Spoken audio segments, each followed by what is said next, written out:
सातारा जिल्ह्यातील कराड तालुक्यात कृष्णाकाठी वसलेले तासवडे माझे गाव आणि श्रुती जाधव हेच माझे नाव।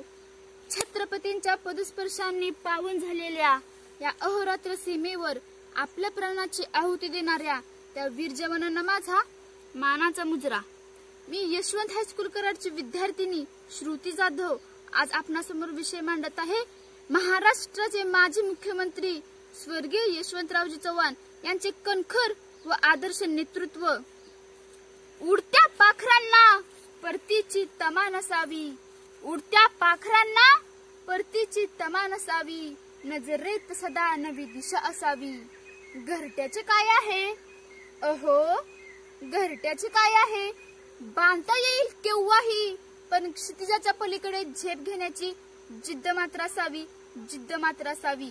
अशी जिद्द आमच्या भारतभूमीत आहे अनेक शूरवीरांची। सह्याद्रीच्या कुशीत वसलेल्या 27 गडकोटांच्या दौलतीमध्ये रंगलेल्या सागरोबाच्या रम्य अशा निसर्गरम्य सौंदर्यात पांघरलेल्या कृष्णाकाठी देवराष्ट्र या गावी 12 मार्च 1914 साली यशवंतरावांचा जन्म झाला। लहानपणीच पितृछत्र अडवले, पण आई विठा मातेने कंबर खेचून आपल्या मुलांना शिक्षण दिले। घरी 18 विश्व दारिद्र्य, पण शिक्षणाची तळमळ। शाळेत जाण्यासाठी त्यांना 2-2, 3-3 मैल चालत जावे लागत असे। अशा वेळी त्यांच्या मनाला तसेच त्यांच्या पायाला देखील चटके बसत, परंतु ते निश्चय वृत्तीचे होते। त्यांनी शिक्षण मात्र सोडले नाही। शिक्षण संपल्यावर यशवंतराव वकिली पेशाकडे वळाले, पण महात्मा गांधींच्या शिकवणुकीमुळे त्यांच्या नसानसात स्फूर्ती संचारली। वकिली बंद केली आणि या भारत मातेच्या सुपुत्राने भारत मातेचा मोठा प्रपंच मानला। राजकारण हे गरिबाचं नसतं हे जरी खरी असलं तरी यशवंतराव त्याला अपवाद ठरले। संकटावर मात करणारे हे कोवळपोर राजकारणाच्या पटावर चमकू लागलं। जीवनाची कळे उमलली आणि या थोर नेत्याला मार्ग सापडला। राजकारणात अनेक प्रकारचे चटके बसू लागले, परंतु माघार नाही। कधी धडाडी तर कधी आक्रमण। मोडेन पण वाकणार नाही असा त्यांचा बाणा होता।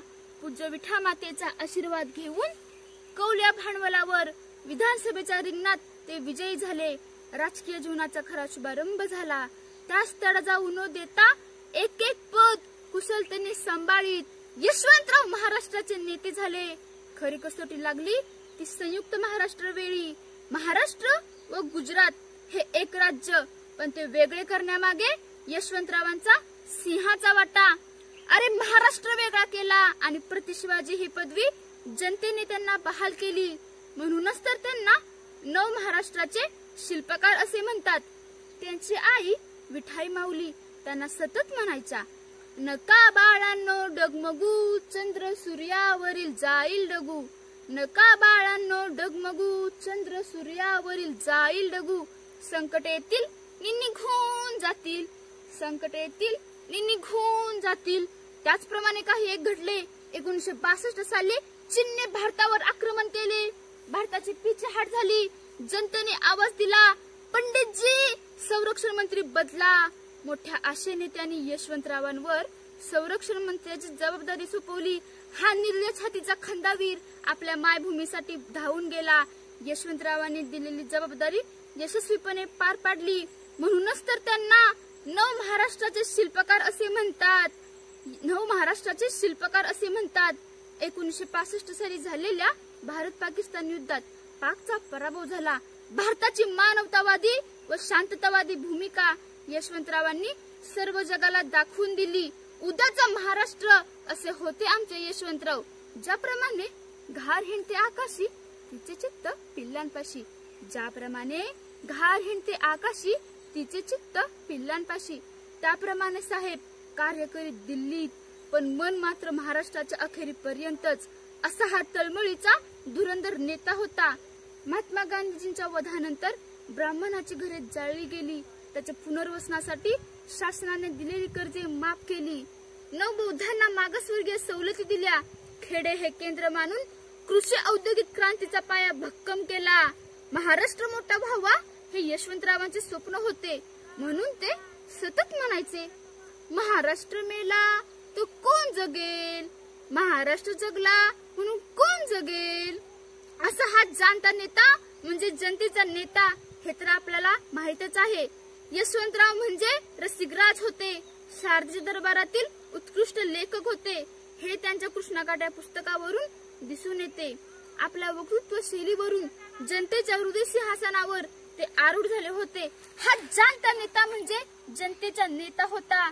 इतिहासाच्या पानोपानी त्यांच्या कर्तृत्वाचा सुगंध सतत दरवळत राहील. सह्याद्रीच्या कडेकपारी कृष्णा, कोयना, तापी, गोदावरी या लोकमातेच्या संगतीत त्यांची यशोगाथा सतत वाहत राहील. अशा या थोर नेत्याचा मृत्यू 25 नोव्हेंबर 1984 साली झाला. जाता जाता एवढेच म्हणेन, तळ हातावरच्या रेषा मिटवायच्या म्हटल्या तरी मिटवता येत नाहीत. तळ हातावरच्या रेषा मिटवायच्या म्हटल्या तरी मिटवता येत नाहीत. देशासाठी झिजणाऱ्यांच्या स्मृती विसरायच्या म्हटल्या तरी विसरता येत नाहीत. देशासाठी झिजणाऱ्यांच्या स्मृती विसरायच्या म्हटल्या तरी विसरता येत नाहीत. यशवंतरावांना माझा त्रिवार मानाचा मुजरा. जय हिंद, जय महाराष्ट्र, जय यशवंतराव. धन्यवाद. जर तुम्हाला हा माझा व्हिडिओ आवडला असेल तर नक्की लाईक आणि सबस्क्राईब करा. पुनशः आपणा सर्वांना धन्यवाद.